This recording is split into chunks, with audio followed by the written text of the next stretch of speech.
Target और आप देख रहे हैं प्रोग्राम तफ्तीश। नाजरीन, फ्रॉड, धोखाधड़ी, लोगों को बेवकूफ़ बनाना, लोगों की जमा पूंजी से उनको महरूम करना, लोगों के जज्बात से खेलना, ये तो कोई हाउसिंग प्रोजेक्ट जो जेली हाउसिंग प्रोजेक्ट हैं उनके मालकान से बंदा सीखे और उनसे पूछे कि आपने ये गुर कहाँ से सीखा। यहाँ पे मैं जो बात करना चाह रहा हूँ वो मैं एक ड्रोन कैमरा फ्रॉड की बात करना चाह रहा हूँ कि एक ऐसी सोसाइटी जो हज़ारा मोटरवे पे वाक़या हुई ड्रोन कैमरे के ज़रिए, सब कुछ हवा में, उसने हज़ारों लोगों को चूना लगाया, लुटमार की, सैकड़ों जो हैं मुतासरीन उनके वो मंजरे आम पे आए, लेकिन उनको मोहसिन अब्बासी ने लॉलीपॉप दिया और उनसे ये कहते रहे कि आज कल में एनओसी भी होने वाला है और सोसाइटी जो है बहुत उसमें बूम आने वाला है और बहुत ऊपर जाएगी और बड़े ही आपको सस्ते प्लाट इस सोसाइटी में मिलेंगे, आपको अपना घर जो है इस सोसाइटी में इंतहाई कम रेट पे मिलेगा जो वफाकी दारुल-हुकूमत में कभी मुमकिन नहीं हो सकेगा। तो ये जो जितनी कहानी थी ये सब की सब एक ड्रोन कैमरा की फ़िल्म थी। ना ज़मीन पे कुछ था और ना ही कहीं कुछ किसी इदारे में, ना ही किसी कोई दफ्तर में कोई ऐसी एप्लीकेशन थी कि जिसके ज़रिए ये हाउसिंग प्रोजेक्ट का आगाज़ हो सकता या हाउसिंग प्रोजेक्ट ये बन सकता। तो नाज़रीन,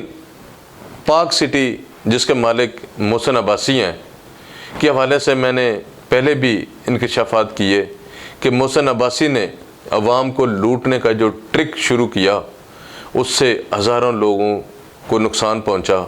और लोग अपनी जमा पूंजी से महरूम हुए। इस हवाले से पहले ही मैं ज़िक्र करता रहा हूँ कि वफाकी दारुल-हुकूमत के इदारे क्यों खामोश हैं, क्यों उनको यहाँ पे दफ्तर में सरेआम आवाम को लुटमार की इजाज़त दे रखी है, क्या वो इतने बाअसर हैं उनको रोका नहीं जा सकता या उनके दफ्तर के ख़िलाफ़ कार्रवाई नहीं हो सकती। तो ये सब कुछ क्यों हो रहा है, इसका ज़िम्मेदार कौन है? क्या ज़िला इंतज़ामिया इस्लामाबाद है या वो इंतज़ामिया है जिनके इलाके में ये काम शुरू किया गया है? लेकिन मैंने ये इंकशाफ किया था कि जिस जगह पे ये हाउसिंग प्रोजेक्ट बनाने का कहा जा रहा है या ये फ़िल्म बनाई जा रही है ड्रोन कैमरा, वहाँ की इंतज़ामिया को इसके बारे में पता नहीं था। पहली बार जब मैंने इस पे प्रोग्राम किया पाक सिटी पे और मोहसिन अब्बासी को मैंने एक्सपोज़ किया, बताया कि ये एक फ्रॉड प्रोजेक्ट है, उसके बाद TMA गाजी हरकत में आए, उन्होंने कुछ लेटर्स भी लिखे इस्लामाबाद के हवाले से, इस ऑफ़िस के हवाले से, पाक सिटी के ऑफ़िस के हवाले से, लेकिन उस पर भी मोहसिन अब्बासी ने कोई कान नहीं धरे। लिहाजा मुकदमात के इंदराज का एक सिलसिला शुरू हुआ तो ज़िला इंतज़ामिया इस्लामाबाद भी हरकत में आई। जो मैंने पिछले प्रोग्राम में बताया आपको कि ज़िला इंतज़ामिया इस्लामाबाद ने अटक और हरीपुर से पाक सिटी के हवाले से रिकॉर्ड तलब किया है और इसकी सोसाइटी की जो पोजीशन है उसके बारे में तफसीलात तलब की है। तो नाज़रीन, मेरे ज़राए के मुताबिक वो तफसीलात इस्लामाबाद इंतज़ामिया को भेज दी गई हैं। जो ख़त ज़िला इंतज़ामिया इस्लामाबाद ने लिखे थे DC हरीपुर को और DC अटक को, मेरे ज़राए ये कहते हैं कि उनका जवाब भेजा जा चुका है और मुझे उम्मीद है कि आज या कल में वो जवाब भी ज़िला इंतज़ामिया इस्लामाबाद को मौसूल हो जाएगा या हो चुका होगा। लेकिन इस पे आगे फर्दर क्या कार्रवाई मुमकिन हो सकती है, किस तरह से वो मासूम लोग जो जमा पूंजी से महरूम हुए उनकी जमा पूंजी वापस आ सकती है या उनके दुखों का मदावा हो सकता है, ये अब सब कुछ ज़िला इंतज़ामिया इस्लामाबाद पे मुनहसर है कि वो क्या कार्रवाई करती है। क्या मोहसिन अब्बासी को वफाकी दारुल-हुकूमत में ही इसी तरह दन दनाते और लोगों को फ्रॉड करते खुली छूट दी जाएगी या इसके ख़िलाफ़ कोई कार्रवाई अमल में लाई जाएगी? नाज़रीन, अभी तक जो मेरे ज़राए कहते हैं वो ये है कि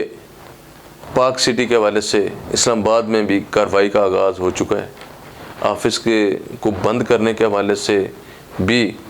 कुछ सिलसिला शुरू हो चुका है और मुझे उम्मीद है कि ये सिलसिला बहुत जल्दी ختم ہو جائے گا، عوام سکھ کا سانس لے گی۔ لیکن ایک سوال یہ ہے کہ جو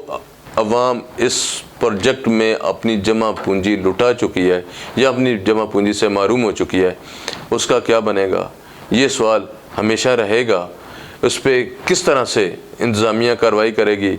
اور جو پیسہ کروڑوں روپے محسن عباسی نے گلشروں میں اڑا دیے، وہ اسے کیسے واپس وصول کیے جا سکیں گے؟ نہ تو ان کے پاس زمین ہے اور نہ ہی کوئی ان کا کوئی پروجیکٹ ہے ایسا جس سے وہ وصول کیے جا سکے۔ اب یہ ضلع انتظامیہ کا کام ہے کہ اس کو کس طرح سے واپس لیتی ہے، یا ان لوگوں کی دکھوں کا مداوع کس طرح کرتی ہے، ان کو جمع پونجی کس طرح سے واپس کرتی ہے، یا محسن عباسی کو اس کے بدلے میں جیل کی ہوا کھانی پڑتی ہے، یا اس کے علاوہ کوئی اور جو راستہ ہے وہ اختیار کیا جا سکتا ہے۔ تو ناظرین، یہ تھی وہ انفارمیشن جو آپ کو پاک سٹی کے حوالے سے دینی مقصود تھی، لیکن آئندہ آنے والے وقت میں کیا ہو رہا ہے اس کے بارے میں انشاءاللہ تعالی اگلے پروگرام میں تفصیل سے آپ کو بتاؤں گا۔ اس وقت تک کے لیے اجازت